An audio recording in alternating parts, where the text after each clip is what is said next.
Professor of Urban Studies and Planning at Portland State's College of Urban and Public Affairs. Thanks for meeting with us today and taking this interview. We're researching and investigating the Portland Plan, in particular the sector of sustainability and the natural environment. We're interested in finding out whether the goals set forth in the plan are attainable and why sustainability and providing access to and protecting our natural areas play such important roles in the future of our region. We know you're familiar with the plan. What are some of your thoughts on the time frame in which the city hopes to achieve their stated goals within the plan? The time frame. Well, the plan is basically a 25-year plan. Yep. 2035 is the target year for much of it. I think the targets are ambitious in many cases, but I think that's a good thing because it gives city government, gives people living in the city something to aspire to. Why do you believe the city of Portland has made such a strong commitment to sustainability? It's a very interesting issue. I think actually you have to go back about 40 years now to the late 60s, early 1970s, when a generation of people moved to Portland, became active in Portland politics and at the state level as well, and brought with them a set of very serious environmental concerns. And so the city of Portland was transformed by those people becoming very active in local government and again at the state level, and putting environmental issues at the top of the city's agenda. So I think if you start there and you follow people forward, people here have been interested in conserving energy. People here have been interested in air quality and water quality. And people here have been interested in containing urban sprawl and trying to change the way urban areas develop, trying to preserve farm and forest land in the region and preserve natural areas in and around the city. That what's going on today and what's being embedded in the Portland Plan are ideas that have been in good currency, ideas that have been implemented for several decades now. Excellent. And we are quickly gaining recognition as one of the most innovative, progressive cities in the nation in regards to the action we've taken to promote local sustainability. In effect, we're leading the way. What spurred this movement, and do you believe it will define the city as we look towards the future? I believe you somewhat answered Well, that. again, it's building on a foundation that was put down several decades ago.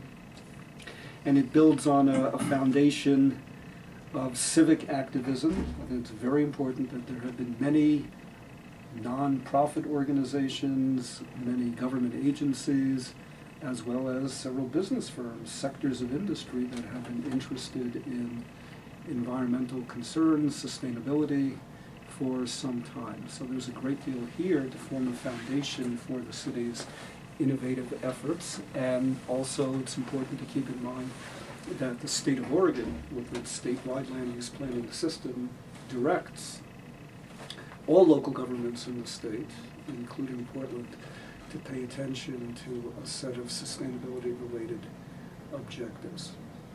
And I think the fact that the city has been attracting for some years now people from all over the United States, in some sense even from all over the world, who are interested in being here just because the city has developed a reputation, has put in place practices to promote a sustainability agenda, keeps it going. People keep moving here because they want to be a part of it. And so lots of people who are very interested in bicycling as an alternative to motor vehicle use.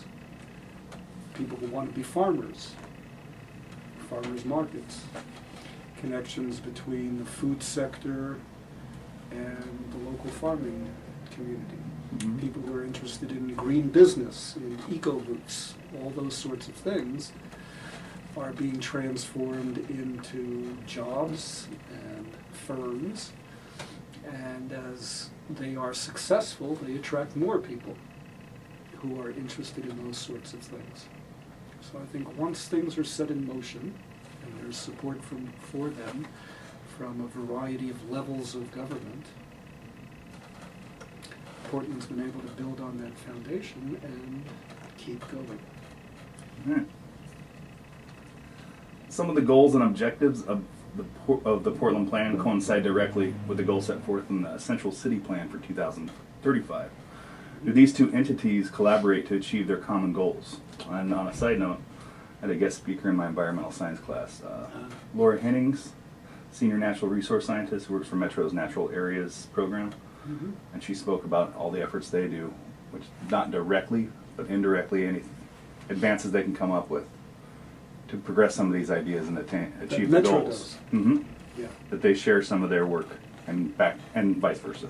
Oh yeah, so So clearly, they're all interconnected. Clearly the city of Portland and Metro collaborate very closely on a number of sustainability-related topics. A big one, of course, is Metro's maintenance of the urban growth boundary around the Portland metropolitan area. And the city has for some time strongly supported trying to maintain a fairly tight urban growth boundary so that new people, investment will flow inward, take place inside the boundary rather than sprawling outside, and that keeps the central city strong. And Metro very seriously supports a strong central city. So they work together very, very closely. So a program like Metro's Nature and Neighborhoods is very important to maintaining livability inside the urban growth boundary. And Metro also, through its green spaces bond issue, got approval from people living here to raise money to buy natural areas, many of which are on the edges of the region. Some of those are listed in the Central City Plan. I've seen 27, I believe there are. So that's again a way in which the regional government supports what the city is trying to do with regard to natural area protection. I know that Metro's the regional. Does the city of Portland, are they responsible for the framework of the plan, both plans?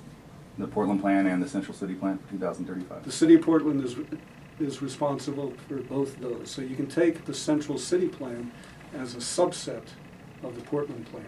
Okay. It's a specific area within the city of Portland Gotcha. that's getting its own planning attention. So the Portland Plan more encompasses the city limits of the metropolitan area.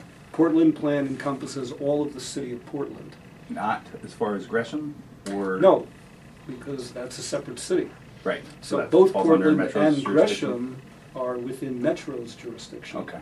So the policies that Metro adopts with regard to transportation, land use, natural areas, influences what goes on inside both Portland and Gresham and Hillsborough and Beaverton and the other cities within the metropolitan area.